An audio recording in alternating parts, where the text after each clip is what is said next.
네, 오늘은 우리 고린도전서 네 번째 시간입니다. 4강이고요. 제목은 세상의 미련함과 하나님의 능력이라는 제목으로 함께 나누도록 하겠습니다.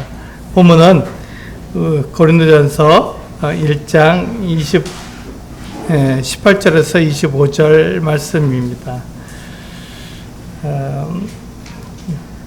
우리 같이 고린도전서 1장 18절에서 25절 있는 본문을 같이 한번 읽어보도록 하겠습니다. 시작. 십자가의 도가 멸망하는 자들에게는 미련한 것이요 구원을 받는 우리에게는 하나님의 능력이라. 기록된 바 내가 지혜 있는 자들의 지혜를 멸하고 청명한 자들의 청명을 폐하리라 하였으니, 지혜 있는 자가 어디 있느냐? 선비가 어디 있느냐? 이 세대에 변론가가 어디 있느냐? 하나님께서 이 세상의 지혜를 미련하게 하신 것이 아니냐? 하나님의 지혜에 있어서는 이 세상이 자기 지혜로 하나님을 알지 못하므로 하나님께서 전도에 미련한 것으로 믿는 자들을 구원하시기를 기뻐하셨도다.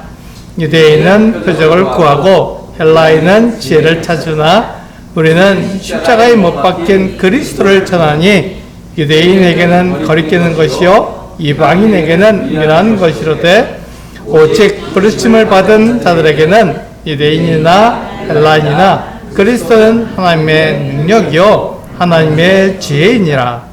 하나님의 어리석음이 사람보다 지혜롭고 하나님의 약하심이 사람보다 강하니라. 네, 이 말씀은 조금 어려운 말씀입니다. 이렇게 한 번에 딱 봤을 때 바로 이해되는 게 아니라 많이 생각해 보는, 생각했을 때 조금씩 알아가는 그 같은 내용으로 되어 있습니다. 특별히 우리 18절에 보면은 십자가의 도에 대해서 말씀하고 있어요.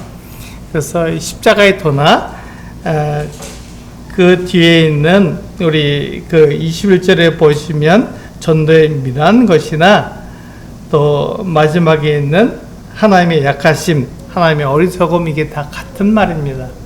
똑같은 말을 지금 하고 있는 것인데 이런 내용들이 사실 우리들에게는 그렇게 확 다가오는 그런 내용은 아닙니다.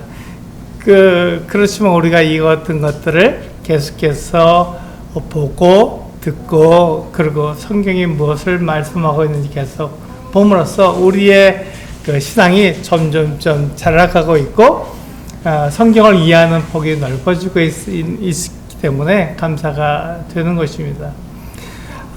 때때로 이제 성경이 조금 어려운 부분이 나올 때 우리는 그것을 피하고 싶습니다.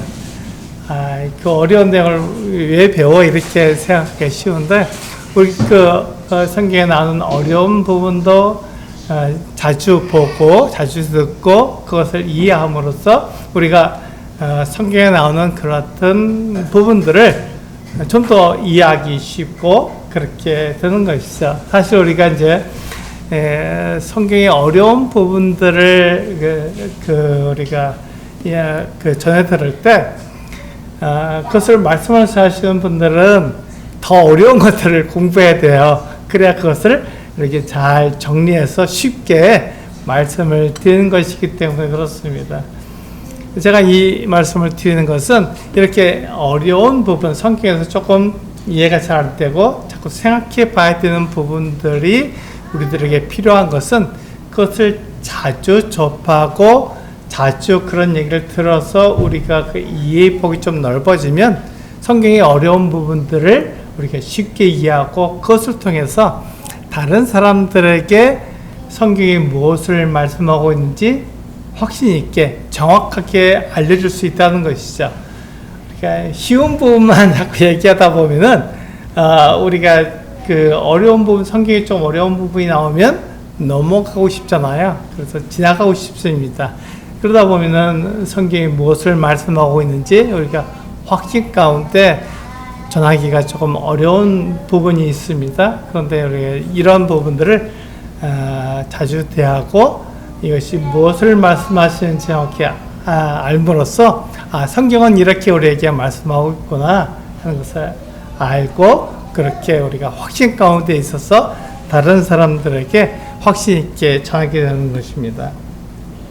우리 여기에 보시면요, 이 성경이 우리들에게 말씀하고 있는 것은 이 사람의 가치관, 세상의 가치관과 교회가 다르다고 하는 것을 계속해서 우리들에게 말씀해 주고 있습니다. 그래서 이런 부분들을 우리가 성경을 통해서 정확히 아는 것이 굉장히 중요한 것이죠.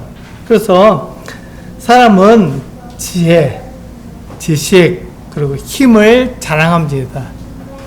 이게 그 사람들에게 있어서는 대단히 중요한 거예요. 왜냐하면 이 세상을 살아가는데 지혜롭게 사는 것, 또 지식을 가지고 사는 것, 힘을, 권력을 가지고 사는 것이 참 중요하게 보이기 때문에 그렇습니다. 그렇습니다. 그것이 있어야 이 세상에서 인정받으면서 또 내가 사람들한테 높임을 받으면서 살아갈 수 있기 때문에 이런 것들을 우리가 얻기로 하는 거예요. 그래서 성경을 우리가 볼 때 성경에서 이런 것들을 얻기로 합니다. 지혜롭게 내가 돼야지, 내가 성경을 통해서 좋은 지식을 잘 알아야 되지, 그 성경을 통해서 하나님이 나를 도우시니까 내가 힘을 가지고, 내가 권력을 가지고, 내가 높임을 받으며 살아가야지, 이렇게 생각하기 참 쉽습니다. 그것이 나쁜 건 아니지만 그것이 전부일 수는 없습니다.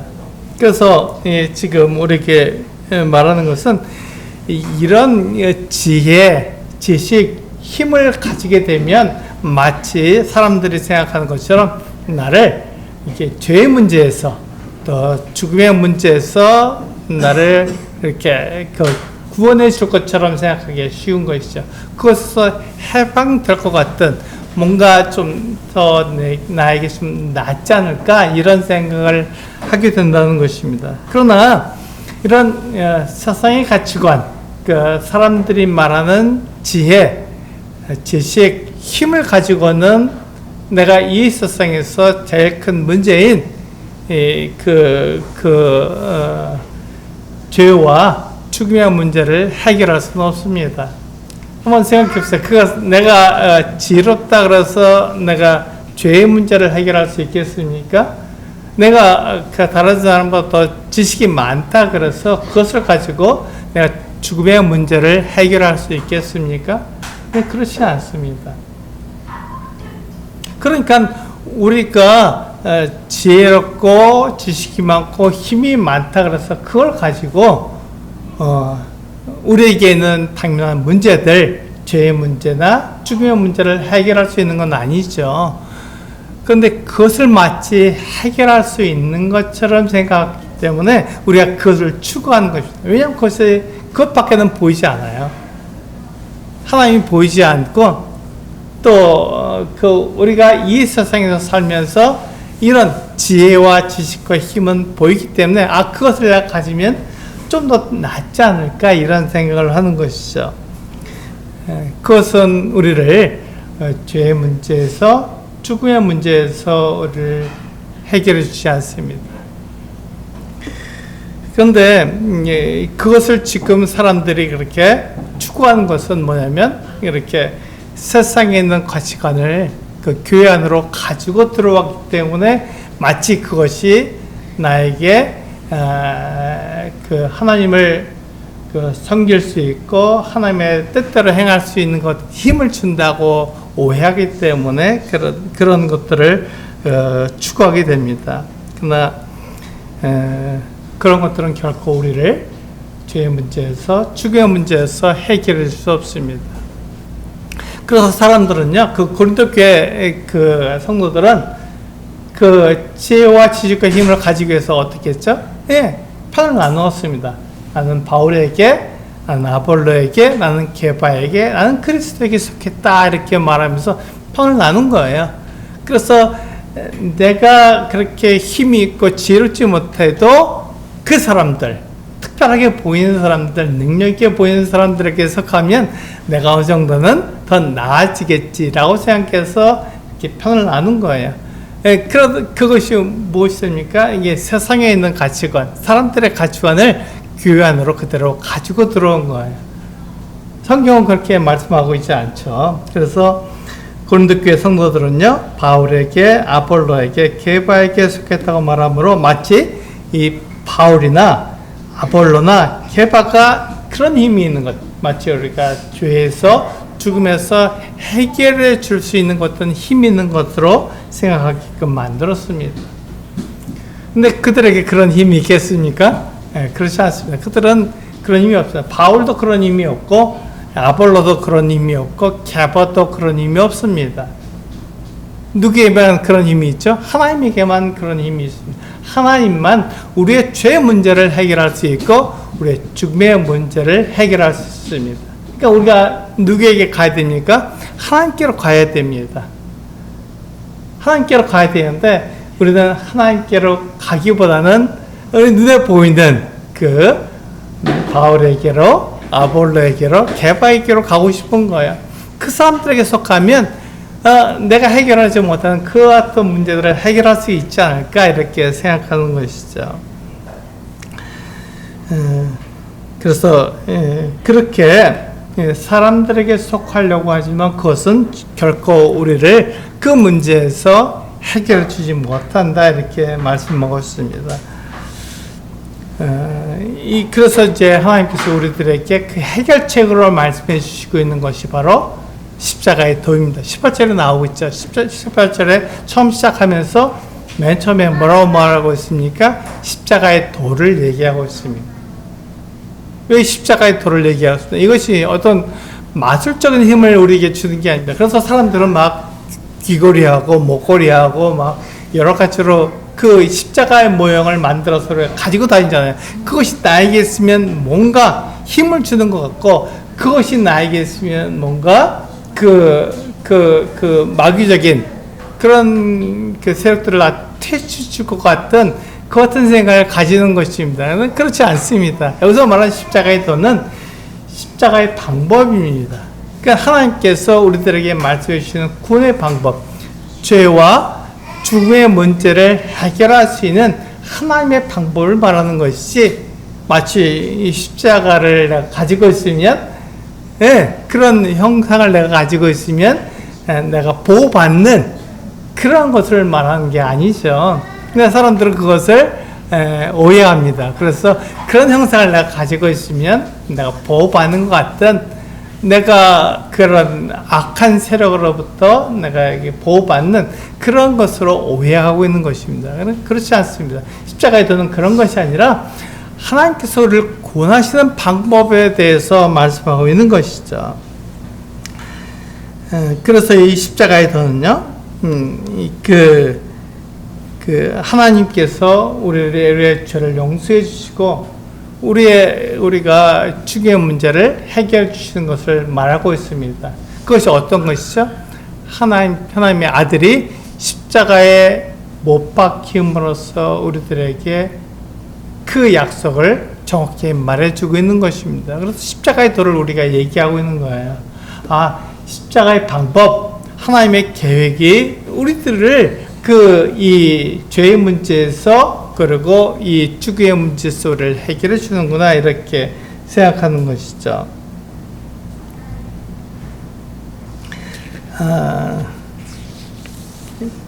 사람들은 이와 같이 바울에게 또 아볼로에게 게바에게 속했다고 말함으로써 그런 힘을 가지려고 하지만, 그러나 이 하나님을 믿는 사람들, 구원받은 사람들은 예수님을 믿고 예수님에서 죄 용서를 받은 사람들이고, 그들이 바로 그 십자가가 하나님의 능력이라고 말하는 것입니다. 우리는 그 부분을 좀 오해하고 있는 거예요. 십자가의 형상이 우리를 그렇게 우리에게 능력을 주는 것처럼 오해하고 있지만 그렇지 않다. 십자가는 하나님의 구원의 방법이다. 하나님의 계획이다. 그래서 우리에게 말씀해 주고 있는 것이다. 이렇게 이야기하고 있는 것이죠. 그래서 우리는 뒤에서 보이는 그것이 십자가에 못 박힌 그리스도라고 십자가의 도를 그렇게 풀어서 우리들에게 이야기해 주고 있는 것이며, 끝에 가서는 뭐라고 말씀하고 있습니까? 하나님의 어리석음이다. 하나님의 약하심이다. 우리가 볼 때 십자가에, 하나님의 아들이 십자가에 달리신 것이 얼마나 어리석게 보입니까? 얼마나 약하게 보입니까? 그러나 그것이 하나님의 능력이라고 오히려 우리들에게 말해주고 있는 것이죠. 우리 고린도후서 5장 21절을 보면 바로 이것을 이렇게 설명하고 있습니다. 고린도후서 5장 21절 말씀을 같이 한번 읽어보시겠습니다. 시작. 하나님이 죄를 알지도 못하신 일을 우리를 대신하여 죄로 삼으신 것은 우리로 하여금 그 안에서 하나님의 의가 되게 하려 하십니다. 그렇습니다. 여기 자세히 보세요. 뭐라고 말씀하고 있습니까? 하나님이 죄를 알지도 못하신 일을 우리를 대신하게 했다. 그렇습니다. 이게 중요하죠. 내 힘으로 내가 누구에게 속해 있음으로 인해서 그것이 나에게 지혜를 주고 나에게 지식을 주고 힘을 주는 게 아니라, 그것이 아니라 하나님께서 우리를 대신하여서 죄로 삼으신 그분, 그분이 우리에게 하나님의 의가 되게 만들어 주신다, 이렇게 말씀하고 있습니다. 그러니까 지금 하나님께서 우리들에게 말씀하시는 것은 사람이 중심이 되는 게 아니죠. 계속 하나님께서 우리들에게 말씀하고 있는 것은 사람이 중심이 되는 게 아니라 하나님이 중심이다라고 말씀하고 있는 것입니다. 그러니까 내가 하나님께 나아가기 위해서 죄의 문제를, 죽의 문제를 해결해야 되는데, 그것을 하나님이 하셨다는 것입니다. 내가 지혜롭고 내가 지식을 가지고 힘을 가져서 그것을 하나님께 나아가도록 나를 중심으로, 사람 중심으로 얘기하는 게 아니라, 그렇게 해서는 아무도 하나님께 나올 수 없다. 아무도 힘을 가질 수 없다. 아무도 하나님께 의로워질 수가 없다. 이렇게 말씀하고 있는 거죠. 하나님께서 의롭다고 말씀하시고 하나님께 받아주시는 그 사람은 바로 이와 같이 하나님의 아들 예수 그리스도를 통해서 우리에게 주시는 것이고, 그분이 우리를 대신해서 십자가에 못 박혔기 때문에 우리의 죄 문제가 해결된 것이고 우리의 죽음의 문제가 해결된 것이다, 이렇게 말씀하고 있습니다. 그래서 우리 성경은 처음부터 끝까지 그것을 계속해서 말씀하고 있는 거예요. 사람의 힘으로 하려고 그럴 때 하나님께서 그들을 심판하시고 그들에게 벌하시며, 사람이 어떤 그 지혜로 무엇을 하려고 그럴 때 그것이 어리석다고 말씀하시고, 오히려 하나님의 방법대로 하나님께서 약속하신 대로 하나님께 나올 때 그것을 의롭다고, 그것을 믿음이라고 그렇게 이야기하고 있잖아요. 그래서 그것을 통해서 하나님께 나아간다, 이렇게 말씀하고 있습니다. 그래서 이것이 바로, 이 십자가가 바로 우리에게 전해지는 메시지입니다. 약하심이잖아요. 십자가는 약하고 어리석고 미련하게 보이고, 거기에 십자가에 달려 죽은 사람은 죄인이기 때문에 어떻게 그 하나님의 아들이 이 십자가에 못 박혀 죽은 그 사람이 어떻게 나를 용서해 줄 수 있느냐, 내 죄를 해결해 줄 수 있느냐, 내 죽음 문제를 해결해 줄 수 있느냐, 이렇게 생각하기 쉬운 것이죠.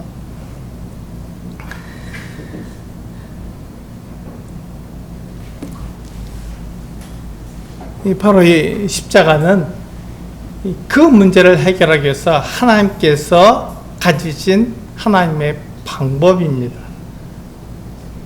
하나님의 계획인 것이죠. 그래서 우리들에게 말씀해 주시고, 하나님께서 그 약속대로 하나님의 아들을 사람이 되게 하셔서 이 세상에 사람의 모양으로 태어나시게 한 것입니다.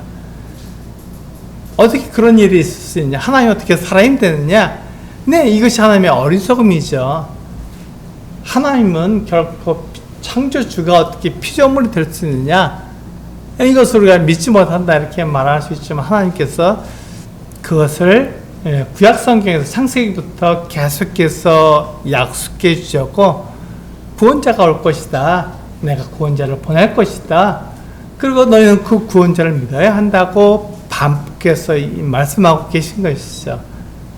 그리고 그 구원자가 정말로 오셨습니다. 그게 바로 하나님의 아들이시죠. 하나님 외에는 그것을 해결할 수 있는 사람이 없는 거예요. 사람 중에 누가 우리의 죄 문제를 해결할 수 있겠습니까? 우리의 죽음의 문제를 누가 해결할 수 있겠습니까? 하나님 외에는 아무도 없는 거예요. 그래서 하나님께서 그 문제를 해결하기 위해서 하나님의 아들 예수 그리스도를 사람으로서, 그래야 죽을 수 있을까요? 하나님은 죽을 수 없습니다. 그래서 사람의 몸을 가지신 거예요. 사람으로 태어나신 것입니다. 그래서 사람을 대신해서 죽어주셔야 되는데, 그것도 십자가에 달려서 가장 극악무도한 죄인으로 죽게 만드신 것이죠. 그래서 우리의 모든 사람들이 예수 그리스도를 통해서 그 죄가 용서받을 수 있도록 그렇게 모든 것을 준비하신 것입니다.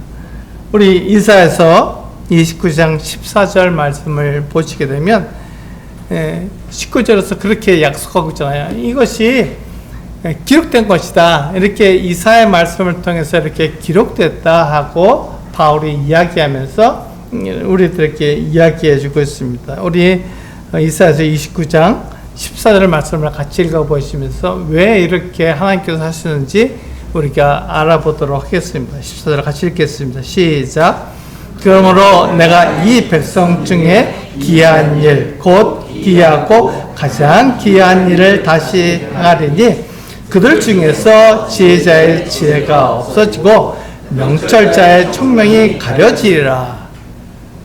이게 뭐라고, 이게 기이한 일이라고, 정말 놀라운 일이라고 말씀하고 있습니다. 우리 생각으로는 이런 일이 있을 수 있느냐라고 우리가 이야기하는 거예요.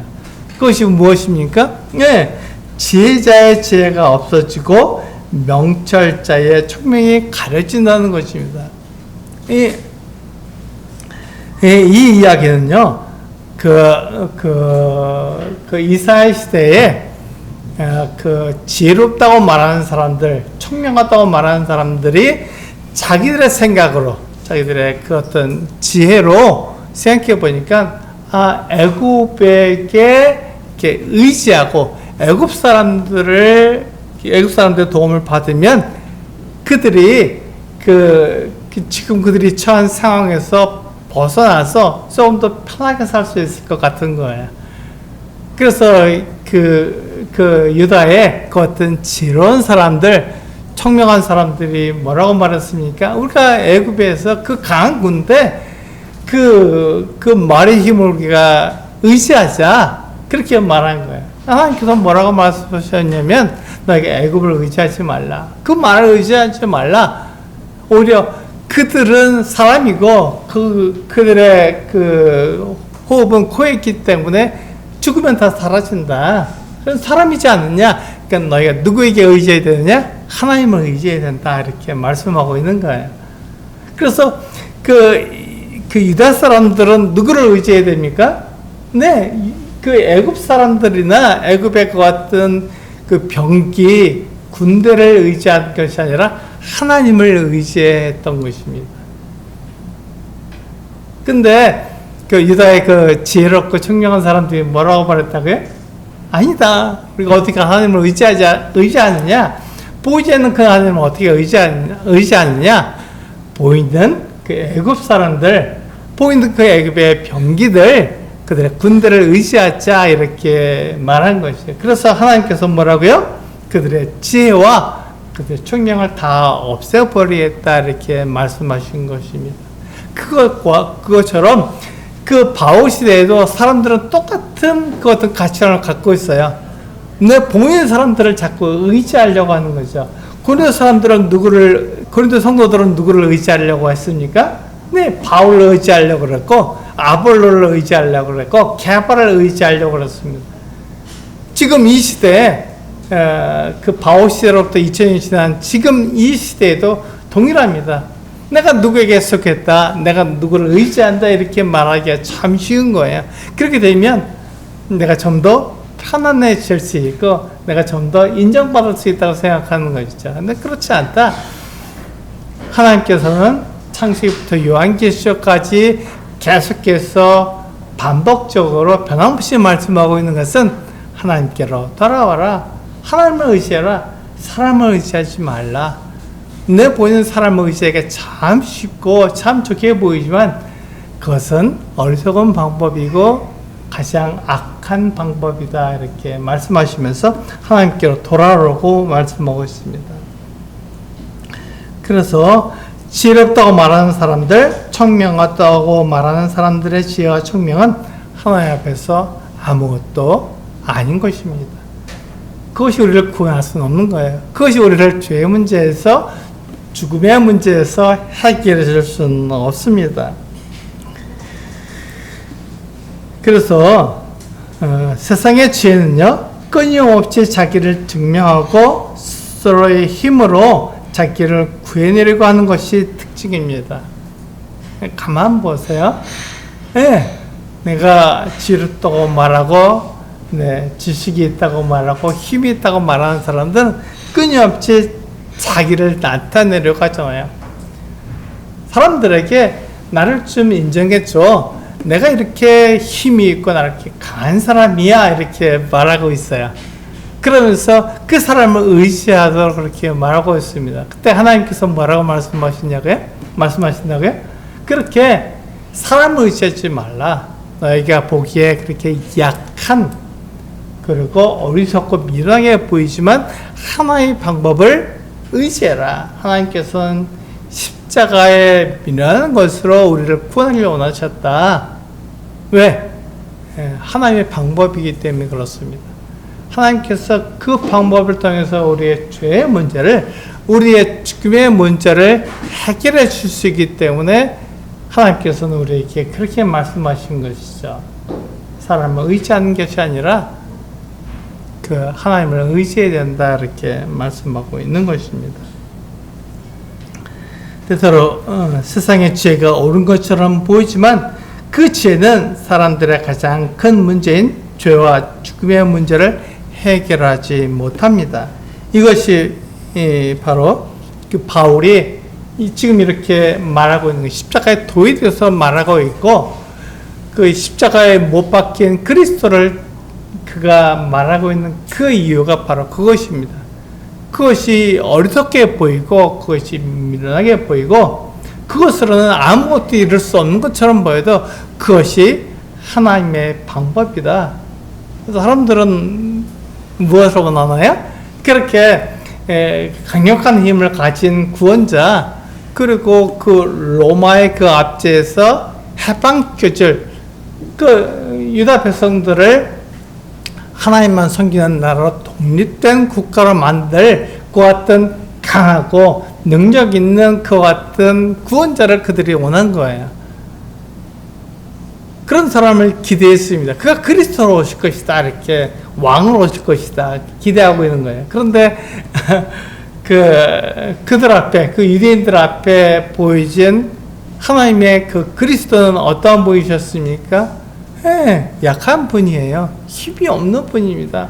로마를 물리치는 게 아니라 그냥 너희가 그 가이사에게도 세금을 바쳐라. 가이사가 우리에게 인두스를 하냐? 그러면 내가 그 물고기 입에서 나는 그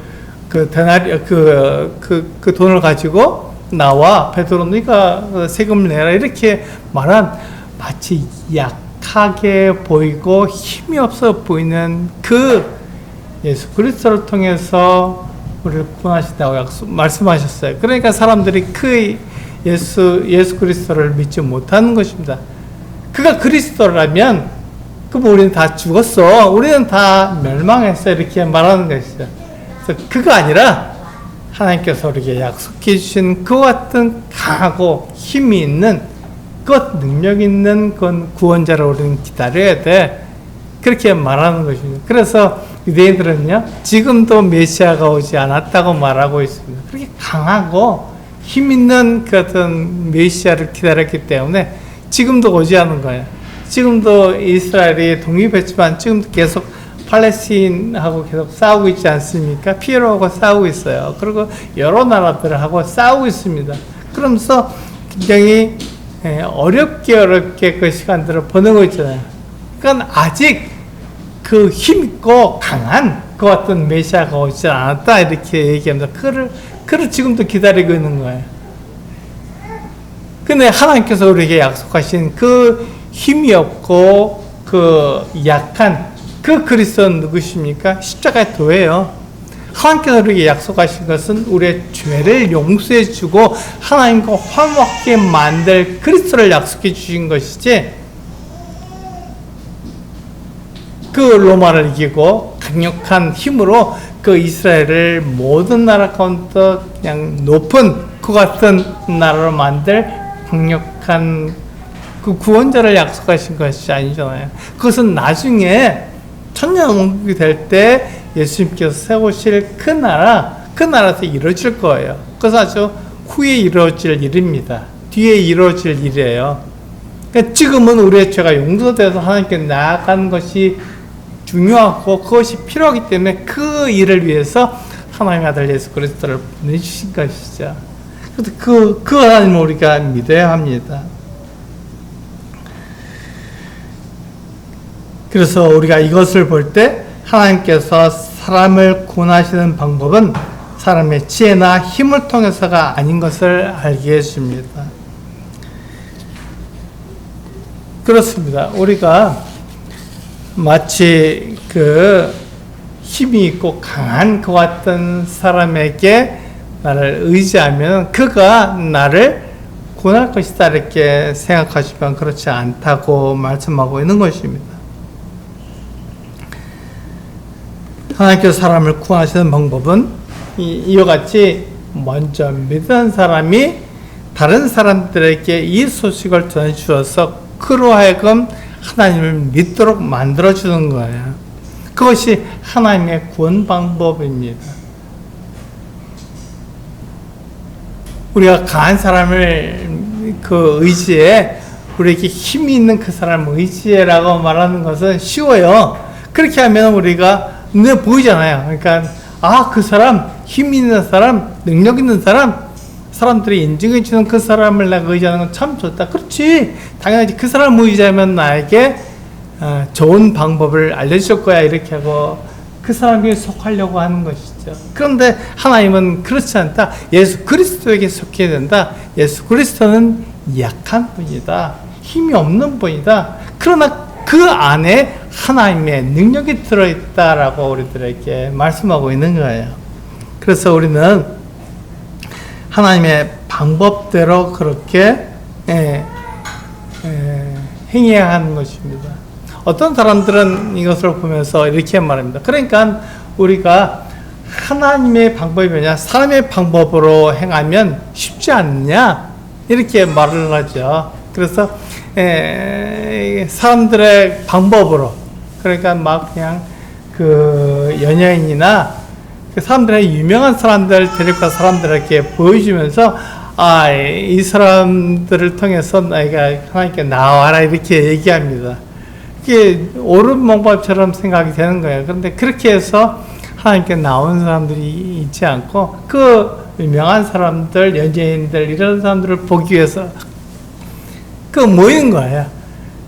거기에서 하나님을 드러내지는 못하는 것이죠. 그래서 하나님의 방법, 사람의 방법으로 그렇게 하면 쉬울 것처럼 생각되는 거예요. 사람들이 몰려들 것처럼 생각되는 거예요. 그래서 사람들은 뭐라고 말하냐면 이렇게 사람들이 교회에 나오게 만들고 그들로 교회에 그냥 계속 다니도록 만들면 그게 전도하는 것 아니냐 이렇게 말하는 것이죠. 전도는 그것이 아닙니다. 전도는 우리가 소식을 전하는 거예요. 예수 그리스도가 하나님의 아들이시고 그분이 우리의 모든 죄를 용서해 주셔서 우리가 하나님께 나아갈 수 있게 만들어졌다는 소식을 다른 사람들한테 알려주는 거예요. 그래서 그러하여금 그 소식을 듣고 예수 그리스도께서 하나님의 아들이시구나. 그분이 내 죄를 용서하셔서 내 죄의 문제, 내 죽음의 문제를 해결해 주셨구나. 그래서 나는 예수 그리스도를 의지하는 사람이구나. 그분을 믿어야 되는 거구나 하고 알게 되는 것이죠. 그것이 우리가 전도한다 이렇게 말하는 것이다. 그게 십자가의 도고 십자가에 못 박힌 그리스도고 하나님의 약하심이고 하나님의 어리석음입니다. 이게 다 같이 우리들에게 이야기해 주는 거예요. 그럼 우리가 누구를 의지해야 됩니까? 근데 사람의 방법이 아닌 하나님의 방법, 하나님께서 우리에게 말씀해 주신 것을 그래요. 의지해야 되는 것입니다. 그래서 전도는요, 사람들을 교회로 데려오는 것이 아니라 예수님이 십자가에서 죽으심으로 우리의 죄를 용서하셨다는 뭐라고요? 소식을 전해주는 것이죠. 이게 전도입니다. 우리가 때때로 오해하는 것은 사람들을 교회로 데려올 거면 돼. 사람들이 교회에 붙도록 만들면 돼. 이렇게 생각하니까 우리의 전도의 방법이 바뀌는 거예요. 사람들에게 잘 보이려고 하고 그를 좋게 만들어서 교회에 붙어있게 만들려고 하는 것입니다. 그런데 전도는 그것이 아니라 전도는 그에게 소식을 전해주는 것입니다. 예수 그리스도가 누구신지, 왜 그분이 우리의 죄를 용서해 주시고 우리가 죽음의 문제를 해결하게 됐는지를 알려주는 거예요. 그래서 그것을 듣고 내가 예수 그리스도를 믿는 거구나, 내 예수 그리스도를 의지하는 거구나, 그것을 알게 되는 것을 우리는 전도라고 이야기하고 있습니다. 그래서 우리가 전하는 내용은요, 예수님께서 믿을 수 있도록 모든 것을 다 해놓으셨다는 것입니다. 제가 이런 이야기를 사람들한테 전하면 사람들은 뭐라고 그래요? 그럼 내가 할 일이 뭐야? 나는 아무것도 안 해도 되네? 그것은 예수를 믿는 게 아니야. 내가 중요한 일, 내가 힘든 일, 사람들이 인정해주는 그 일을 함으로써 내가 인정받고, 그래야 내가 뭐가 좀 하는 것 같은 그런 생각 들지 않아? 이렇게 얘기하는 것이죠. 그것은 뭘 의지하는 거죠? 내 지혜, 내 지식, 내 힘을 의지하는 거예요. 하나님을 의지하지 않는 것입니다. 예수 그리스도를 의지하지 않는 거예요. 내가 중요한 일, 내가 사람들한테 인정받는 그 일을 함으로써 내가 높아지기를 원하는 것이죠. 그래서 우리가 무슨 사람들에게 그 같은 중요한 일을 맡기면 그가 열심히 교회에 나옵니다. 그가 교회에 열심히 나오고 그가 교회에서 맡겨진 일을 열심히 하게 되면 사람들이 그를 인정해서 그가 마치 좋은 신앙인 것처럼 우리들에게 이야기해 주는 것이죠.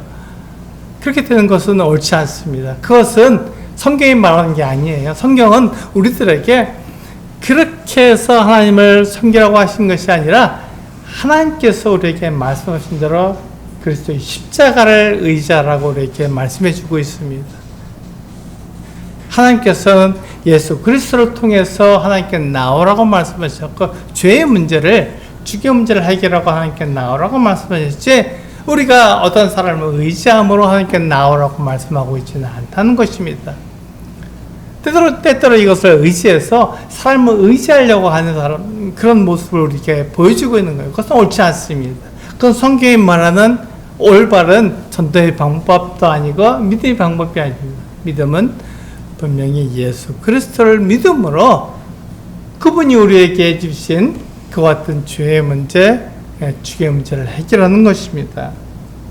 우리 로마서 5장 5절에서 8절 말씀을 보면 그것을 우리에게 분명하게 말씀하고 있습니다. 우리 로마서 5장 5절에서 8절 말씀 같이 한번 읽어보겠습니다. 시작. 소망이 우리를 부끄럽게 하지 아니함은 우리에게 주신 성령으로 말미암아 하나님의 사랑이 우리 마음에 부은 바 됨이니, 우리가 아직 언약할 때 기약대로 그리스도께서 경건하지 않은 자를 위하여 죽으셨도다. 의인을 위하여 죽는 자가 쉽지 않고 선인을 위하여 용감히 죽는 자가 혹 있거니와, 우리가 아직 죄인 되었을 때 그리스도께서 우리를 위하여 죽으심으로 하나님께서 우리에 대한 자기의 사랑을 확증하셨느니라. 네, 하나님께서 우리를 사랑하신다는 얘기, 하나님께서 우리를 그 사랑하시다는 큰 내용을 사람들한테 전하는 것이죠. 그래서 우리가 전하는 것은요, 하나님의 사랑을 전하는 것입니다. 하나님께서 우리를 사랑하셨다는 거예요. 어떻게 사랑하셨습니까? 예수 그리스도를 통해서 우리를 사랑하셨다는 것을 확증하고 계신 거예요. 예수 그리스도가 강하고 힘 있는 그 어떤 사람을 오셨습니까? 그렇지 않습니다. 오히려 약하고 연약한 모습으로 오셨습니다. 미련한 모습으로 오신 거예요. 그래서 예수 그리스도는 십자가에 못 박혀 죽으신 것입니다. 사람들이 볼 때 그것은 어리석어, 그것은 미련해. 어떻게 십자가에 죽은 하나님, 그 사람이 우리의 죄를 용서해 주실 수 있어, 이렇게 이야기하는 것이죠.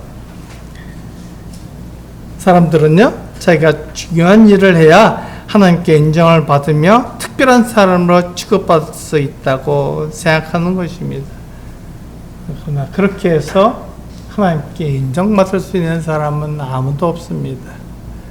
하나님께서는요, 예수 그리스도를 믿는 사람을 받아주시고 예수 그리스도를 통해서 하나님께 나오는 사람을 받아주십니다. 그것이 하나님의 방법이죠. 우리 신명기 21장 23절을 보시면 왜 유대인들이 거리낀다고 말하고 십자가를요, 왜 헬라인들이 이것은 미라는 것이라고 말하는 것인지 우리는 신명기 21장 23절 말씀을 보면서 정확히 알 수 있습니다. 같이 한번 읽어보시겠습니다. 신명기 21장 23절입니다. 시작. 그 시체를 나무 위에 밤새도록 두지 말고 그날에 장사하여 내 하나님 여호와께서 내게 기업으로 주신 땅을 더럽히지 말라. 나무에 달린 자는 하나님께 저주를 받았음이니라. 그렇습니다. 여기 보시면 나무에 달린 사람, 십자가에 달린 사람은 어떻게 돼? 하나님께 저주를 받은 사람이라고 신명기에 분명하게 이야기하고 있습니다. 그러니까 예수님은 죄인잖아요. 그래서 십자가에 못 박혀요. 십자가는 형틀이에요. 사형틀인데 로마의 사형틀 중에서 가장 극악무도한 사람들을 매다는 사형틀입니다. 그 십자가를 막 우리가 이렇게 자랑하는 것은 그 사형틀을 자랑하는 거예요. 그러니까 어떻게 보면 부끄럽습니다. 십자가는 사형틀이잖아요.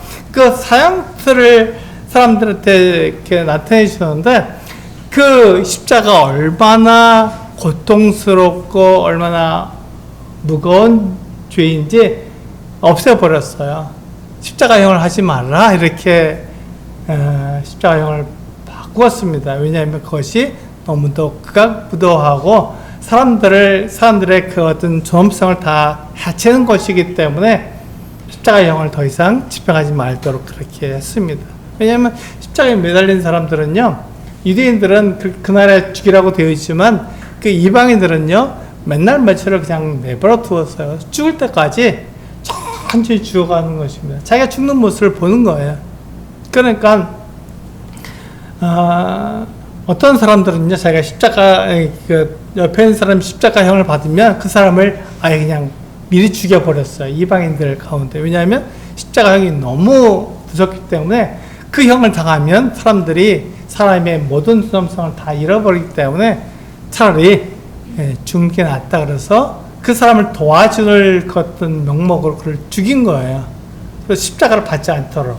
그렇게 무서운 것이 십자가 형틀입니다. 근데 그 예수님께서 그 십자가 형틀에 달리셨어요. 그러니까 사람들이 볼 때 어떻게 이렇게 저주를 받고 이렇게 약한 그가 우리의 죄를 용서할 수 있느냐, 우리를 죽음의 문제에서 해결할 수 있느냐, 이렇게 얘기한 거예요. 그 유대인들이 볼 때 십자가에 못 박혀서 아이고 그는 내가 다시는 돌아볼 수 없는 사람이야, 그건 생각할 수도 없지, 이렇게 말하는 거죠. 유대인들이 거리끼는 것이 십자가에 못 박힌 사람이다 그러면 하나님께 저주를 받은 사람이네. 아이고 그가 어떻게 그리스도야, 그가 어떻게 메시아가 될 수 있어, 이렇게 얘기한 것이죠. 그렇습니다. 예수님은 그와 같은 형벌을 받으신 거예요. 누구를 대신해서? 우리를 대신해서 그 같은 형벌을 받으셔서 그 같은 죽임을 당하신 거예요. 그래서 그는 유대인들이 볼 때 거리끼는 것입니다. 이방인들이 볼 때, 헬라인들이 봤을 때 십자가에 달리니까 예수님 어떻습니까? 말할 수도 없어요. 어떻게 하나님이 그들이 생각하는 이 신관, 하나님과는 어떻습니까? 사람들보다 능력 있고 힘이 세고 강해서 사람들을 이렇게 압제하는 것 같은 신관을 가지고 있습니다. 그런데 그런 하나님이 어떻게 사람들의 손에 붙잡혀서 십자가에 못 박혀 죽을 수 있어? 그건 하나님이 아니야, 이렇게 말하는 것이죠. 그래서 유대인들에게 거리끼는 것이고 헬라인들에게는 미라는 것이 되는 것입니다. 어떻게 이 하나님의 아들이 그런 일을 당할 수 있어요? 이렇게 얘기하는 것이죠. 그래서 바울이 이 전도를 할 때 예수 그리스도는 하나님의 아들이셔 라고 말할 때 십자가를 얘기하면 사람들은 고개를 돌려버립니다. 다 좋은데 그분이 십자가에 못 박혔어? 그러면 예수 그리스도는 안 믿어? 그건 저주를 받은 사람이지. 어떻게 하나님이 그렇게 사람들의 손에 붙잡혀서 죽을 수 있어? 그건 하나님도 아니지. 그건 신도 아니야. 이렇게 말하기 때문에 그들이 바울의 거짓도를 받아들이지 않은 거예요. 그렇게 십자가 그들에게 거리끼는 것이고 십자가에 미라는 것입니다. 그런데 하나님께서 어떻게 말씀하셨습니까? 그러니까 유대인들의 시각에서 십자가형을 받은 그 나무에 달려 이렇게 죽은 예수는 메시아가 아니라 하나님께 저주받은 죄인일 뿐이었습니다. 그것을 신명기에서 우리에게 말씀해주고 있잖아요. 그래서 그들은 그와 같은 그리스도를 거절했고 그를 십자가에 못 박아 죽였던 것이죠. 그래서 24절에 보면요, 유대인이 원했던 힘과 헬라인이 원했던 지혜의 진짜 모습이 누구 안에 들어있다고? 예수 그리스도 안에 들어있다고 말씀하고 있습니다. 왜냐하면 그것이 하나님의 지혜고 하나님의 능력이기 때문에 그렇습니다. 십자가에 하나님의 아들을 못 박아 죽게 함으로써 하나님이 사람들의 죄를 용서해 주시고 사람들이 가지고 있는 죄의 문제, 죽의 문제를 해결해 주시는 하나님의 놀라운 방법이 되기 때문에 그것이야말로 가장 하나님다운 방법이다, 이렇게 말씀하고 있는 것이죠. 그래서 마지막으로 사람의 죄 아무리 드러난 지혜와 힘을 가졌다고 자랑할지라도 하나님의 주권과 은혜 앞에서는 무력한 존재라는 것을 인정해야 합니다. 이것이 지금 고린도전서 1장 18절에서 25절에서 우리에게 말해주고 있는 것입니다. 하나님의 약하심, 하나님의 어리석음이 사람보다 지혜롭다고 말씀하고 있는 것이 바로 이 내용이죠. 사람들은 예수 그리스도를 믿는 것을 거절하고 밀어나갔다고 얘기하지만 하나님은 그 방법을 통해서 사람들을 구원하기 원하셨던 것이죠. 그 방법을 통해서 우리의 죄의 문제를, 우리의 죽의 문제를 해결하기를 원하셨던 것입니다. 그래서 그 문제를 언제부터 얘기했어요? 처음부터, 창세기부터 요한계시록까지 변함없이 계속 그것을 이야기하고 있는 것입니다. 그래서 지금 창세기의 내용, 구약성경의 내용은 지나가는 것이지만 앞으로 될 일들, 요한계시록의 마지막에 될 일들을 보면 거기에 또 예수 그리스도가 가장 중요한 번호로 이렇게 이야기하고 있어요. 왜요? 하나님의 아들이시기 때문에. 그분이 십자가에서 달려 죽었기 때문에 우리의 죄 문제, 우리의 죽의 문제를 해결했기 때문에 그분을 의지해야 된다라고 반복적으로 계속해서 이야기하고 있습니다. 그래서 그분이 찬양받으시고 그분이 높임을 받으셔야 한다고 이야기하고 있습니다. 오늘 아침부터 우리는 주의 떡과 잔을 통해서 주님의 죽으심을 기억했습니다. 왜 그렇죠? 그 하나님의 지혜이기 때문에 그렇습니다. 십자가에 죽으신 그분이 우리의 모든 것들을 다 죄의 문제, 죽의 문제를 해결해 주신 하나님의 지혜이기 때문에, 하나님의 지혜로움이기 때문에 그것을 우리는 인정하고 그렇게 살아가는 것입니다. 그래서 우리 서술교회 성도님들은 이와 같은 하나님의 같은 사랑과 은혜를 통해서 사람을 의지하지 않고 하나님을 의지하는, 하나님의 지혜를 의지하는 우리 소집교 성도님들 되시기를 기도합니다. 기도하고 마치겠습니다.